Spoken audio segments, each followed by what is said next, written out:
పల్నాడు జిల్లా Narasaraopet NTR colony CC road శంకుస్థాపన చేశారు మంత్రి గొట్టిపాటి రవికుమార్, ఎంపీ లావు కృష్ణదేవరాయలు, ఎమ్మెల్యే చదలవాడ అరవింద్ బాబు. అలాగే కాలనీ సీసీ రోడ్డు 86 లక్షల రూపాయల వ్యయంతో శంకుస్థాపన చేశారు మంత్రి గొట్టిపాటి రవికుమార్. కూటమి ప్రభుత్వం సంక్షేమంలోనే కాకుండా అభివృద్ధిలో కూడా దూసుకుపోతుండడంతో ఇదే నిదర్శనమని చెప్పారు. ఎన్టీఆర్ కాలనీలో ప్రజలు సుఖ సంతోషాలతో ఉండడానికి త్వరలో స్ట్రీట్ లైట్స్ కూడా ఏర్పాటు చేస్తున్నామని తెలిపారు. కాలనీకి సైడ్ కాలువలు వెంటనే పూర్తి చేస్తామని, ఎన్టీఆర్ కాలనీకి పూర్తి స్థాయిలో మౌలిక వసతులు ఎండాకాలంలోపు పూర్తి చేస్తామని మంత్రి గొట్టిపాటి వెల్లడించారు.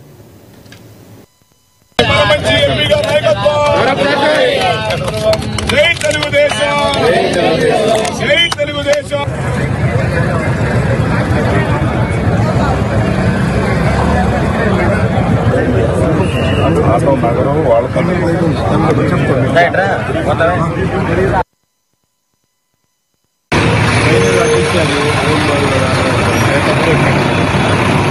మినిస్టర్ గారు వచ్చి ఇక్కడ